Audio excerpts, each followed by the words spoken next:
जब हम lathe machine के ऊपर खड़े होते हैं, खड़े होने के बाद जो आपको ये जीरो दिखाई दे रहा है, मतलब ये जीरो हमारा है, जीरो से राइट साइड मशीन के ऊपर खड़ा होने के बाद जीरो से राइट साइड में जब हम टेपर डिग्री सेट करते हैं तो एक्सटर्नल टेपर टर्निंग होता है, और जीरो से लेफ्ट साइड की जो हम डिग्री सेट करते हैं तो वो इंटरनल टेपर के लिए होता है।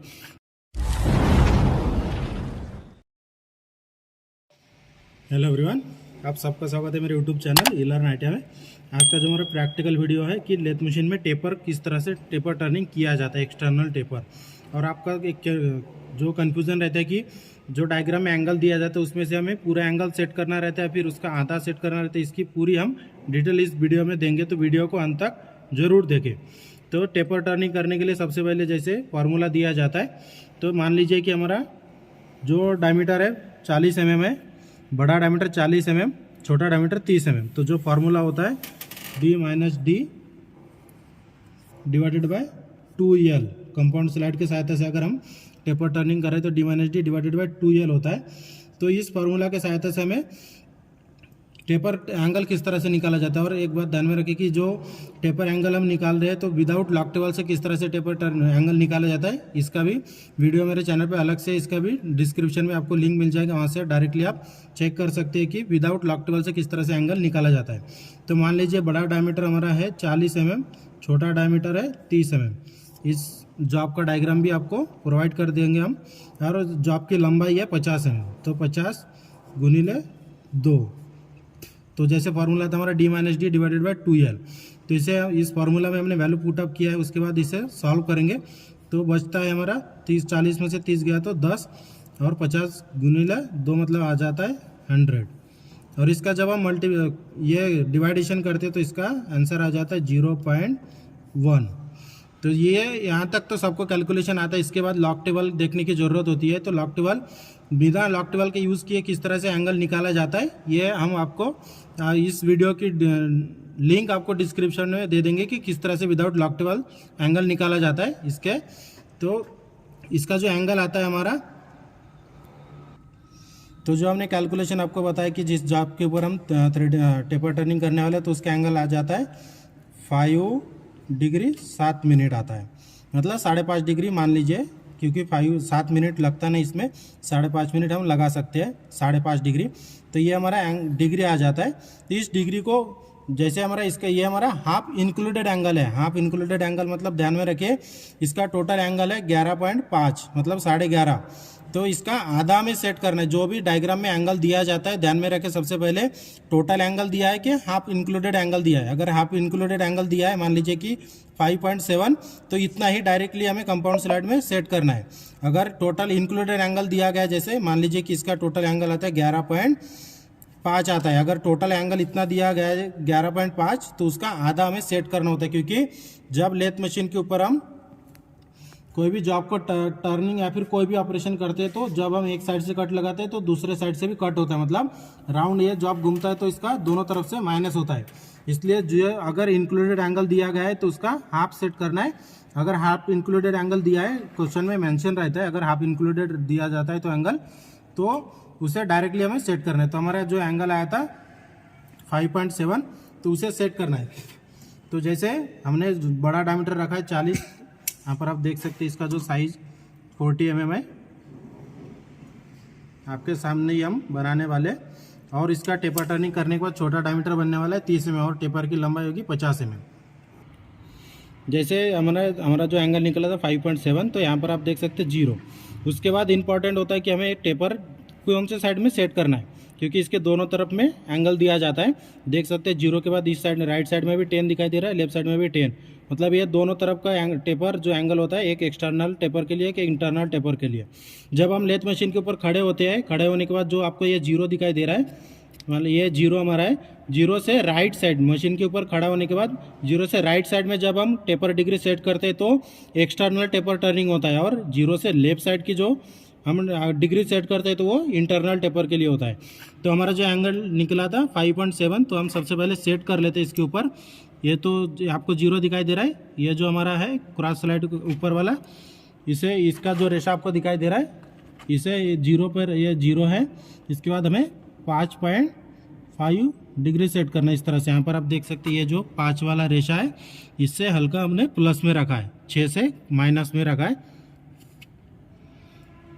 इस तरह से डिग्री सेट करने के बाद जो हमारा ये नट दोनों तरफ का होता है क्रॉस स्लाइड का, क्रॉस स्लाइड के ऊपर जो हमारा ये कंपाउंड स्लाइड है इसको जो हमने एंगल सेट किया इसके बाद सेट करने के बाद दोनों नट को इस तरह से टाइट कर देना है। जब हम एंगल सेट कर लेते हैं तो टूल का एंगल चेंज हो जाता है, तो हमें टूल का एंगल 90 डिग्री में ही रखना है। टेपर टर्निंग करते समय इस तरह से 90 डिग्री में सेट कर लेना है।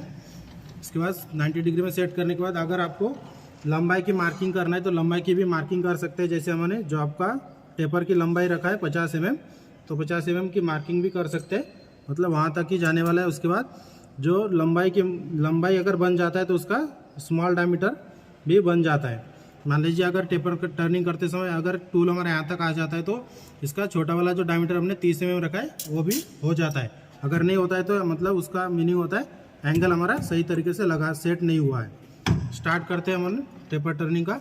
और टेपर टर्निंग करते समय कंपाउंड स्लाइड का ही उपयोग करना है इसके सहायता से। ये जो आपको पार्ट दिखाई दे रहा है कंपाउंड स्लाइड, हम कंपाउंड स्लाइड के सहायता से ही टेपर टर्निंग करेंगे। क्रॉस स्लाइड को चलाना नहीं है, क्रॉस स्लाइड को चलाएंगे तो स्टेप टर्निंग बन जाता है। इस तरह से कंपाउंड स्लाइड के सहायता से हमें टेपर टर्निंग करना है। मशीन को ऑन करके डेप्थ ऑफ कट हमें क्रॉस स्लाइड के सहायता से देना है। कैरेज का उपयोग हमें बिल्कुल नहीं करना है।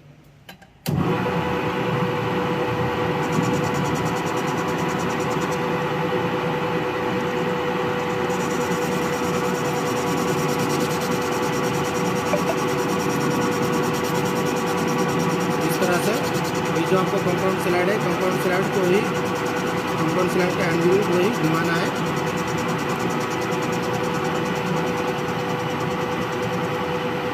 तरह से जब हम टेपर टर्निंग करते हैं तो कट निकल जाता है। उसके बाद उसी पोजीशन में हमें जैसे क्रॉस स्लाइड को बिल्कुल भी हिलाना नहीं है, कंपाउंड स्लाइड को रिटर्न लाना है।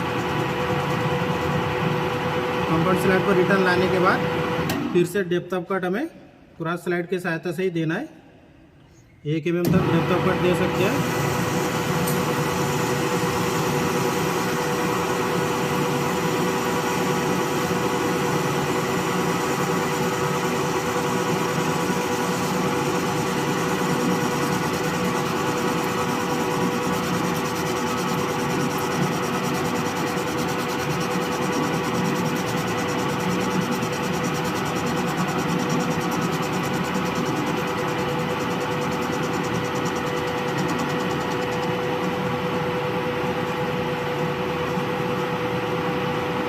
इसी तरह से सेम प्रोसेस को अप्लाई करते हुए आपको टेपर टर्निंग करते जाना है। जब तक हमारी लेंथ कंप्लीट नहीं हो जाती तब तक हमें सेम प्रोसेस करते हुए टेपर टर्निंग करना है।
एक बार डायमीटर चेक कर लेते हैं हम, क्योंकि हमारी जो मार्किंग यहाँ पर देख सकते हो वहाँ तक तो गया नहीं अभी तक, तो डायमीटर भी कितना प्लस है वो भी चेक कर लेते। तो डायमीटर हमारा फाइनल डायमीटर बनने वाला है 30 mm। तो यहाँ पर आप देख सकते हैं 32.7 mm है। और जो टेपर अभी तक जो हमने कट हुआ है, टेपर की टोटल लंबाई है 49 mm। सेम प्रोसेस को अप्लाई करते हुए हमें टेपर टर्निंग कंप्लीट करना है।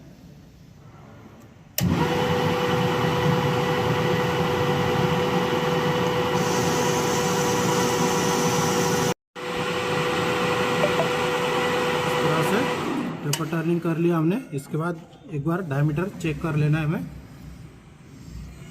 डायमीटर और लेंथ।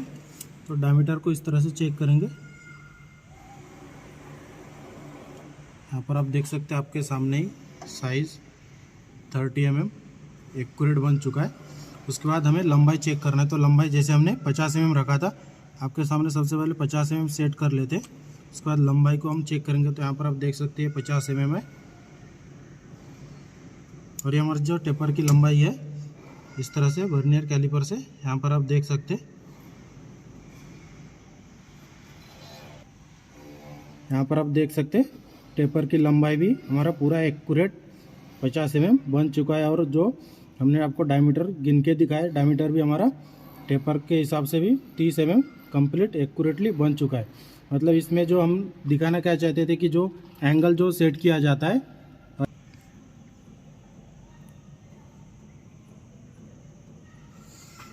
तो हमें दिखाना क्या चाहते थे कि टेपर टर्निंग करके कि एंगल कौन सा हमें सेट करना होता है जो जॉब में दिया जाता है। अगर इंक्लूडेड एंगल दिया जाता है तो उसका आधा सेट करना है। हाफ इंक्लूडेड एंगल अगर दिया जाता है तो डायरेक्टली मेंशन होता है जॉब के ऊपर कि हाफ इंक्लूडेड एंगल है करके, तो जितना दिया जाता है हाफ इंक्लूडेड एंगल उतना ही सेट करना है। उसके बाद डिग्री है एक्यूरेटली सेट करना है। डिग्री कौन से साइड में सेट करना है इसके बारे में हमने बात किया है। उसके बाद टेपर टर्निंग करने के बाद जो हमने लंबाई मार्किंग किया था, मार्किंग भी कर सकते हैं कि वहाँ तक ही जाना चाहिए। वहाँ तक जाने के बाद टूल एक बार डायमीटर को चेक कर लेना है। तो जैसे हमने मार्किंग जो किया था, मार्किंग तक कटिंग टूल जाने के बाद आपको डायमीटर चेक करके और लंबाई भी चेक करके दिखाया कि टेपर जो हमने सेट किया था, जो डायमीटर 40 mm बड़ा डायमीटर, छोटा डायमीटर 30 mm, टेपर की लंबाई 50 mm, और पूरा हमारा प्रॉपर तरीके से बन चुका है एकदम एक्यूरेटली 0-0 पे।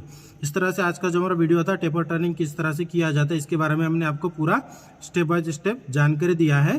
और वीडियो अच्छे लगे तो हमारे चैनल को सब्सक्राइब करें, शेयर करें और लाइक करना ना भूलें।